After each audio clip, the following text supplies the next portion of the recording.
जय हिंद दोस्तों। आपका फिर से बहुत बहुत स्वागत है अपने YouTube चैनल सिलेक्शन फार्मूला के ऑनलाइन प्लेटफॉर्म पर।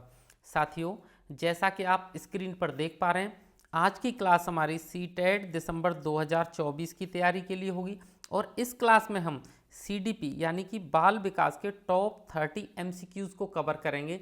साथियों, ये सारे के सारे MCQs ऐसे होंगे जो बार बार सीटेट की परीक्षाओं में पूछे जाते हैं।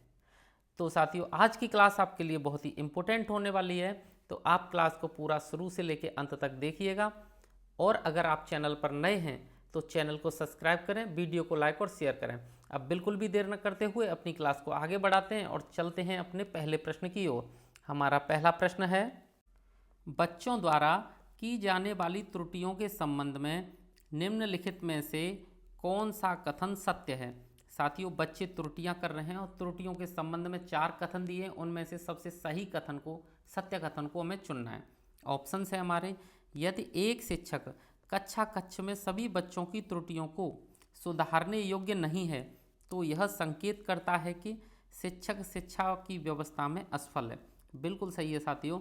अगर सभी बच्चे त्रुटियां करते हैं, पूरी क्लास में सारे ही बच्चे त्रुटियां कर रहे हैं और शिक्षक उनको नहीं सुधार पा रहा है, तो क्या है, शिक्षक शिक्षा व्यवस्था में असफल माना जाएगा।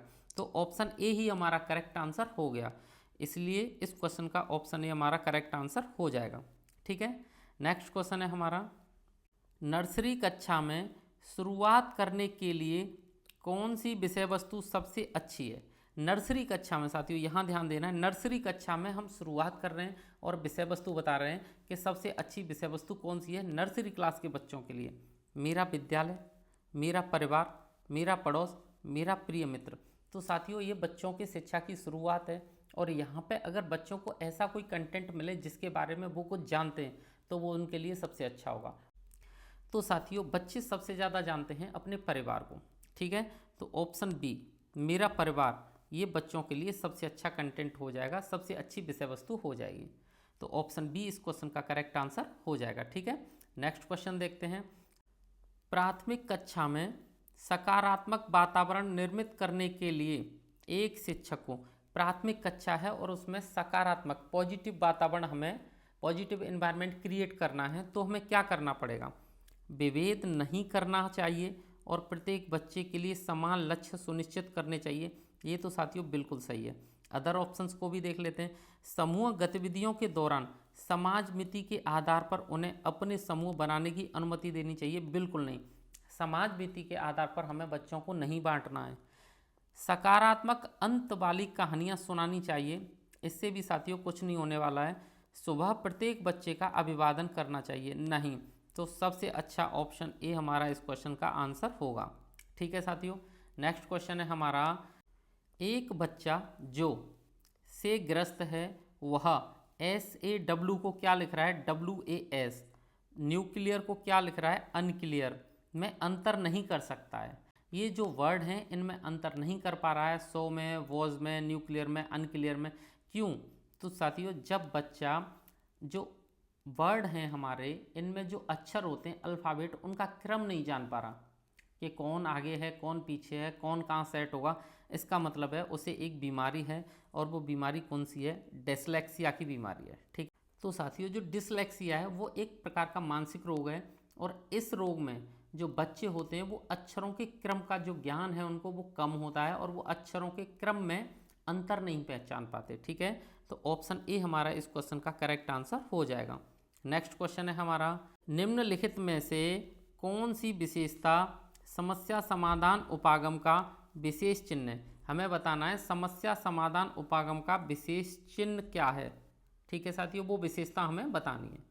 ऑप्शंस देख लेते हैं, समस्या मौलिक होती है, तो साथियों समस्या मौलिक नहीं होती, किसी भी स्थिति के उपरांत ही ये पैदा होती हैं। ठीक है, सही उत्तर प्राप्त करने का सामान्यतः एक उपागम होता है, तो ये बात साथियों गलत है। ठीक है, समस्या केवल एक सिद्धांत या प्रकरण पर आधारित होती है, ऐसा नहीं है। समस्याएं तरह तरह की होती हैं, भिन्न भिन्न होती हैं। समस्या कथन में संकेत अंतर्निहित रूप से दिया होता है, ये बिल्कुल सही है। अगर हमें हमारे सामने समस्या कथन है तो उस कथन में हमें उसका संकेत जरूर निर्दिष्ट हो जाता है, जरूर दिख जाता है। ठीक है, तो ऑप्शन डी हमारा इस क्वेश्चन का करेक्ट आंसर हो जाएगा। नेक्स्ट क्वेश्चन है हमारा, प्रतिभाशाली विद्यार्थी, जो प्रतिभाशाली विद्यार्थी है उसके बारे में बताना है हमें। सबसे बेहतर विकल्प कौन सा है? शिक्षकों से स्वतंत्र होते हैं, ऐसा नहीं है साथियों। स्वभाव में अंतर्मुखी होते हैं, ये भी नहीं है। जरूरी नहीं है, प्रतिभाशाली विद्यार्थी दोनों तरह के हो सकते हैं, बहिर्मुखी हो सकते हैं, अंतर्मुखी भी हो सकते हैं, ठीक है।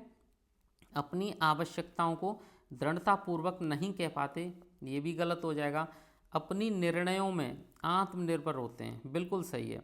जो प्रतिभाशाली विद्यार्थी होते हैं वो अपने जो निर्णय होते हैं साथियों, उनके जो डिसीजन होते हैं उनमें वो आत्मनिर्भर होते हैं। तो ऑप्शन डी हमारा इस क्वेश्चन का करेक्ट आंसर हो जाएगा।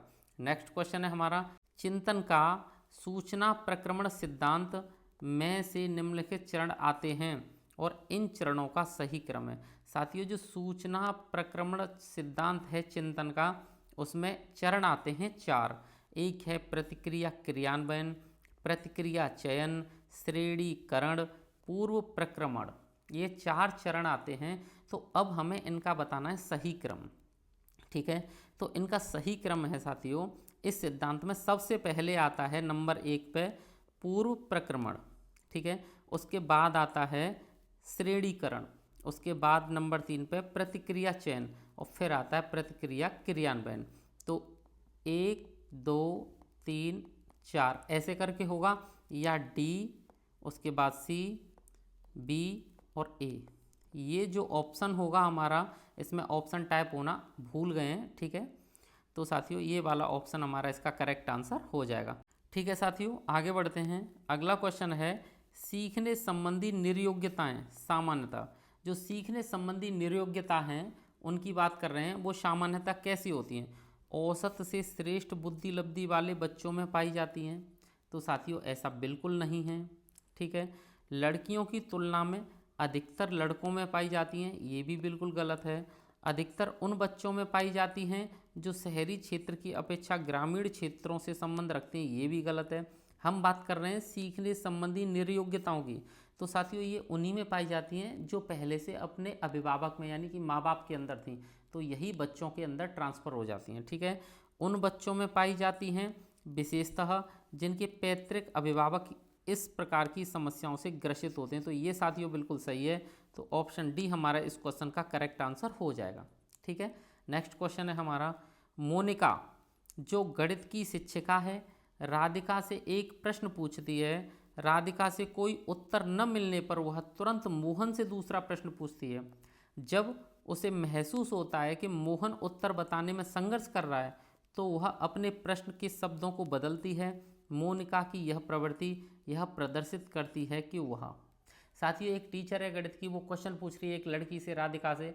अगर वो उस क्वेश्चन का आंसर नहीं कर पाती है तो दूसरे लड़के से पूछ लेती है, मोहन से, और मोहन भी संघर्ष कर रहा है तो शब्द बदल देती है, उसे हिंट दे देती है। तो ये क्या है, ऑप्शंस में से देख लेते हैं। इस तथ्य से पूर्णतः परिचित है कि राधिका सवालों के जवाब देने के योग्य नहीं है, तो ये गलत हो जाएगा। अपने सवाल के प्रति थोड़ा घबरा गई है, ये भी गलत हो जाएगा। मोहन का पक्ष लेकर लिंग भूमिकाओं में रूढ़िबद्धता को बढ़ावा दे रही है, ये साथियों बिल्कुल सही हो जाएगा। वो मोहन का पक्ष ले रही है, मोहन के लिए अपने क्वेश्चन की शब्दावली को चेंज कर रही है, तो वो क्या कर रही है, वो रूढ़िवादिता को, लिंग की जो लिंग संबंधी रूढ़िवादिता है उनको बढ़ावा दे रही है। तो ऑप्शन सी हमारा यहाँ करेक्ट आंसर हो जाएगा। नेक्स्ट क्वेश्चन है हमारा, सीखने के लिए आकलन निम्नलिखित का ध्यान रखता है सिवाय, इसका मतलब है कि सीखने के लिए जो आकलन है वो 3 का ध्यान रखता है और 1 का नहीं रखता। किसका नहीं रखता वो बताना है। तो साथियों आपको ध्यान रखना है कि जो सीखने के लिए आकलन है वो क्षमताओं का ध्यान रखता है, वो त्रुटियों का ध्यान रखता है, वो विद्यार्थियों के लिए अधिगम शैलियों का ध्यान रखता है, आवश्यकताओं का ध्यान नहीं रखता, ठीक है। सीखने के लिए आकलन में विद्यार्थियों की आवश्यकताओं का ध्यान नहीं रखा जाता, तो ऑप्शन बी इस क्वेश्चन का करेक्ट आंसर हो जाएगा, ठीक है साथियों। नेक्स्ट क्वेश्चन है हमारा, एक समान जुड़वा भाइयों में से एक को सामाजिक आर्थिक रूप से धनाढ्य परिवार द्वारा गोद लिया जाता है और दूसरे को एक निर्धन परिवार द्वारा। 1 वर्ष बाद उनके बुद्धि लब्धांक के बारे में निम्नलिखित में से क्या अवलोकिता होने की सर्वाधिक संभावना है। तो साथियों 2 बच्चे होते हैं जुड़वा भाई, उनमें से एक को एक अमीर परिवार गोद लेता है और दूसरे को गरीब। लेकिन आपको ये ध्यान रखना है कि अगर हम बात करें बुद्धि लब्धांक की, तो तो ये अमीर गरीब होने से, सामाजिक उच्च स्तर होने से या निम्न स्तर होने से डिपेंड नहीं करता। ये जन्मजात होता है, हमारी जैसा बुद्धि लब्धांक है, जैसा IQ है वो वैसा ही रहेगा। ठीक है, अब ऑप्शंस को देख लेते हैं। दोनों समान रूप से अंक प्राप्त करेंगे, गलत। धनी परिवार वाले लड़के की अपेक्षा निर्धन परिवार वाला लड़का अधिक अंक प्राप्त करेगा, ये भी गलत। सामाजिक आर्थिक स्तर बुद्धि लब्धांक को प्रभावित नहीं करता, बिल्कुल सही साथियों। निर्धन परिवार वाली लड़की की अपेक्षा धनी परिवार वाला लड़का अधिक अंक प्राप्त करेगा, ये भी गलत। तो ऑप्शन सी हमारा इस क्वेश्चन का करेक्ट आंसर हो जाएगा। ठीक है साथियों, नेक्स्ट क्वेश्चन है हमारा, निम्नलिखित में से कौन सा सूक्ष्म गतिक कौशल का उदाहरण नहीं है साथियों? नहीं बताना है। सूक्ष्म गतिक कौशल का मतलब है ऐसा कौशल जिसमें थोड़ी बहुत गति, मोबिलिटी हो। ठीक है, कुछ क्रियाशीलताएं हों। तो दौड़ना तो है, लिखना नहीं है साथियों, ये बैठकर लिखा जाता है। चढ़ना भी है, फुदकना भी है। तो सूक्ष्म गतिक कौशल का उदाहरण कौन सा नहीं है? लिखना नहीं है।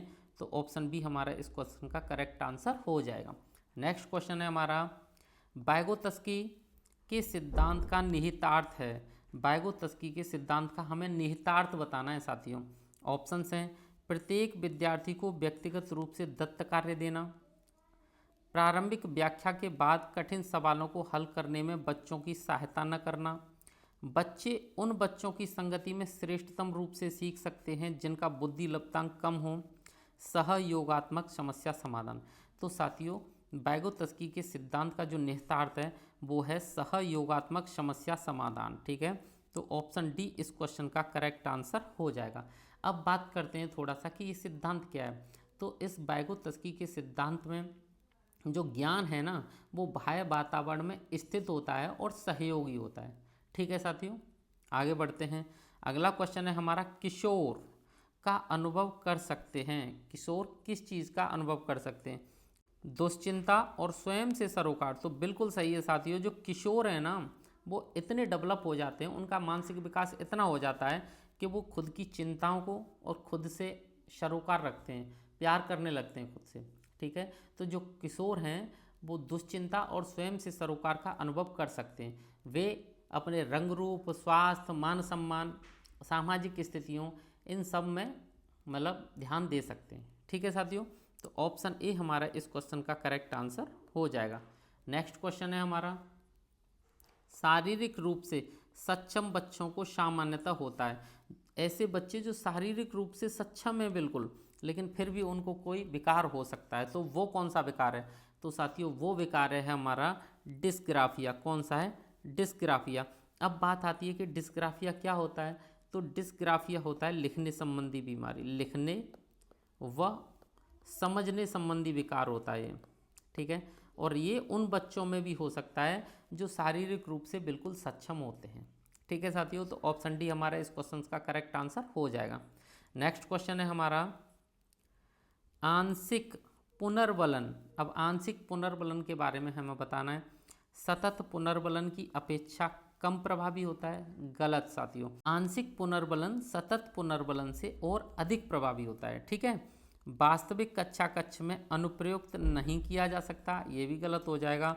पशुओं को प्रशिक्षित करने में सर्वाधिक कार्य करता है, ये भी गलत है।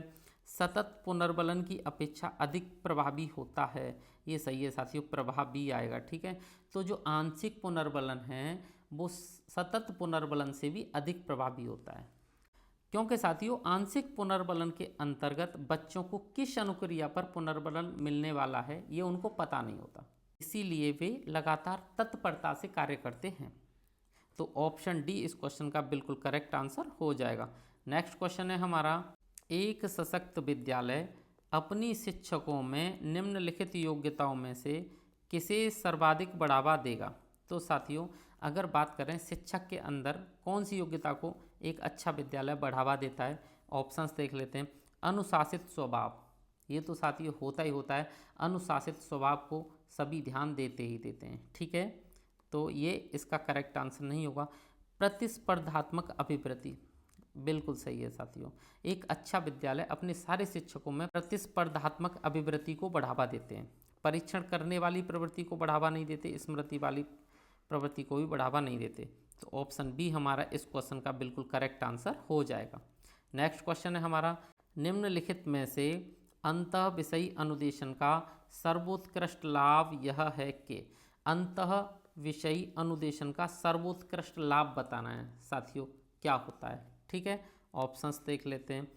पाठ योजना बनाने और गतिविधियों में शिक्षकों को अधिक लचीलेपन की अनुमति होती है, ये तो हमारा गलत हो जाएगा बिल्कुल। ठीक है, विद्यार्थियों को सीखे गए ज्ञान का बहु संदर्भों में अनुप्रयोग करने और सामान्यीकृत करने के अवसर दिए जाते हैं, बिल्कुल सही। जो साथियों अंतः विषयी अनुदेशन होता है उसके अंतर्गत विद्यार्थियों को सीखे गए ज्ञान का बहु संदर्भों में अनुप्रयोग करने और सामान्यीकृत करने के अवसर दिए जाते हैं।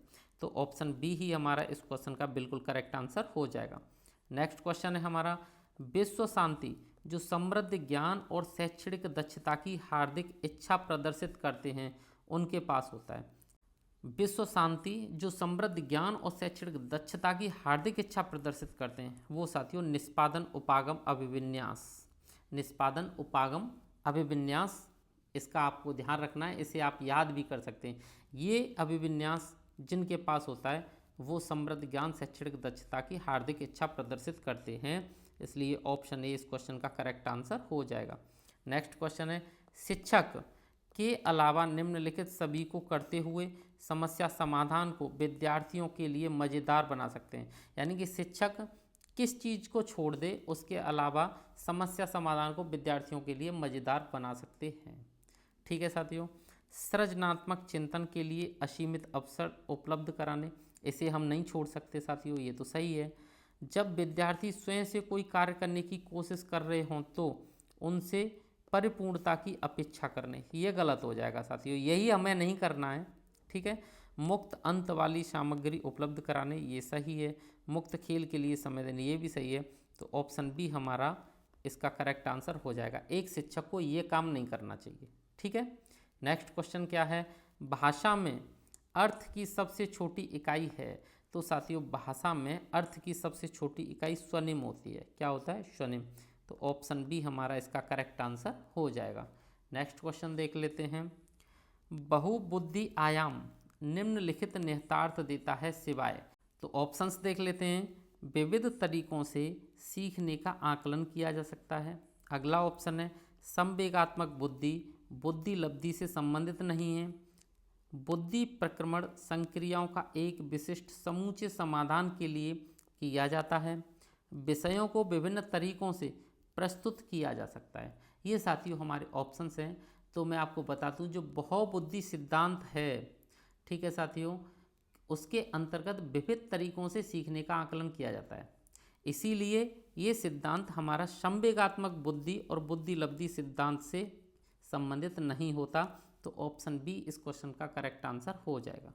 नेक्स्ट क्वेश्चन है हमारा, बुद्धि लब्धांक सामान्यतः रूप से शैक्षणिक निष्पादन से संबंधित होते हैं। तो जो बुद्धि लब्धांक है साथियों वो उच्च रूप से शैक्षणिक निष्पादन से संबंधित होते हैं। ठीक है, तो ऑप्शन ए इसका करेक्ट आंसर होगा। नेक्स्ट क्वेश्चन है हमारा, 16 वर्षीय बच्चा, 16 वर्षीय बच्चा है, यानी कि बच्चा की सीए कितनी है? 16 वर्ष, ये आप ध्यान रखें। ठीक है, और बुद्धि लब्धि आईक्यू कितना आ रहा है उसका? आईक्यू आ रहा है 75%। ठीक है, और उसकी मेंटल एज पूछिए साथियों, तो आपको फॉर्मूला तो पता ही होगा। आईक्यू बराबर क्या होता है? आईक्यू बराबर मेंटल एज बट्टे ओरिजिनल एज इंटू 100 ये होता है। जब आप इस फॉर्मूले में इसे पुट करोगे संख्या को, तो ऑप्शन सी यानी कि 12 आपका आंसर आ जाएगा। तो ऑप्शन सी इसका करेक्ट आंसर हो जाएगा। नेक्स्ट क्वेश्चन है साथियों हमारा, विद्यार्थियों के पोर्टफोलियो के लिए सामग्री का चयन करते समय का जरूर होना चाहिए। क्या होना चाहिए? हम विद्यार्थियों का पोर्टफोलियो तैयार कर रहे हैं साथियों, और उसके लिए सामग्री का चयन कर रहे हैं। तो विद्यार्थियों के पोर्टफोलियो के लिए हमें सामग्री चाहिए, तो किसका? इसमें विद्यार्थियों के समावेशन का हमें ध्यान रखना चाहिए कि विद्यार्थियों की क्या क्या आवश्यकताएं क्या नहीं है, हमें विद्यार्थियों का समावेशन करना है इसमें। अगर हम विद्यार्थियों का समावेशन करेंगे तो बिल्कुल सब सही होगा। ठीक है, तो ऑप्शन बी हमारा इसका करेक्ट आंसर हो जाएगा। नेक्स्ट क्वेश्चन है हमारा, सफल समावेशन को निम्नलिखित की आवश्यकता होती है शिवाय सफल समावेशन में क्या क्या होता है? ऑप्शंस देख लेते हैं। संवेदनशील बनाना, बिल्कुल इसकी आवश्यकता होती है। पृथक्करण, इसकी आवश्यकता साथियों नहीं होती। अभिभावकों की भागीदारी, इसकी आवश्यकता होती है। क्षमता संवर्धन की आवश्यकता होती है। तो सफल समावेशन के लिए हमें संवेदनशील बनाना, अभिभावकों की भागीदारी और क्षमता संवर्धन की आवश्यकता होती है। किसकी आवश्यकता नहीं होती? पृथक्करण की नहीं होती। तो ऑप्शन बी हमारा इसका करेक्ट आंसर हो जाएगा। नेक्स्ट क्वेश्चन है हमारा, विद्यालय में लिंग भेदभाव से बचने का सर्वोत्तम तरीका हो सकता है? विद्यालय में अगर हमें लिंग भेदभाव से बचना है तो उसका सबसे अच्छा तरीका क्या है? शिक्षकों द्वारा उनके लिंग पक्षपात, साथियों ये पक्षपात है, ठीक है, पक्षपात महत्वपूर्ण व्यवहारों का अधिसंधान, ये साथियों हमारा करेक्ट आंसर हो जाएगा। अगर हमें विद्यालय के अंदर लिंग भेदभाव से बचना है तो शिक्षकों द्वारा लिंग पक्षपात महत्वपूर्ण व्यवहारों का अधिसंधान करना होगा। तो ऑप्शन ए हमारा इस क्वेश्चन का बिल्कुल करेक्ट आंसर हो जाएगा। नेक्स्ट क्वेश्चन है हमारा, सह शैक्षणिक क्षेत्रों में निष्पादन के आधार पर शैक्षणिक क्षेत्रों में निष्पादन के स्तर को बढ़ाने का औचित्य स्थापना किस आधार पर किया जा सकता है? तो साथियों सह शैक्षणिक क्षेत्रों में जब हमें शैक्षणिक क्षेत्रों में निष्पादन स्तर को बढ़ाना है तो यह व्यक्तिक भिन्नताओं को संतुष्ट करता है, ठीक है। ऑप्शन बी हमारा इसका एकदम करेक्ट आंसर हो जाएगा। नेक्स्ट क्वेश्चन है हमारा और इस क्लास का अंतिम क्वेश्चन, विद्यालय में नियमित उपस्थिति के लिए वंचित बच्चों को प्रोत्साहित करने का निम्नलिखित में से कौन सा तरीका सर्वाधिक उपयुक्त होगा? यानी कि विद्यालय में नियमित उपस्थिति के लिए हमें वंचित बच्चों को प्रोत्साहित करना है, तो उनको प्रोत्साहित करने के लिए सबसे अच्छा तरीका क्या होगा साथियों, यह बताना है हमें, ठीक है। तो सबसे अच्छा तरीका हमारा होगा आवासीय विद्यालय खोलने का। अगर ऐसे बच्चों के लिए जो नियमित रूप से उपस्थित नहीं होते, अगर हम उनके लिए आवासीय विद्यालय खोल दें तो वो उपस्थित हो सकते हैं, ठीक है। तो ऑप्शन ए है आवासीय विद्यालय खोलना, ये तो हमारा सही हो जाएगा। अदर ऑप्शंस को देखें, बच्चों को विद्यालय आने की अनुमति न देने को कानूनन दंडनीय अपराध बनाया जाए, नहीं साथियों। विद्यालयों द्वारा बच्चों को एकत्रित करने वाले एक व्यक्ति को नियुक्त किया जाए जो प्रतिदिन बच्चों को घरों से लेकर आए, ये भी गलत है। बच्चों को आकर्षित करने के लिए प्रतिदिन 5 रुपये देना, ये भी गलत है। तो यहाँ पे सबसे बेस्ट ऑप्शन हमारा ए है, यही इस क्वेश्चन का हमारा करेक्ट आंसर होगा। अब साथियों आज की क्लास को हम यहीं समाप्त करते हैं। अगर आज की क्लास का कंटेंट आपको अच्छा लगा है तो चैनल को सब्सक्राइब करें, वीडियो को लाइक और शेयर करें।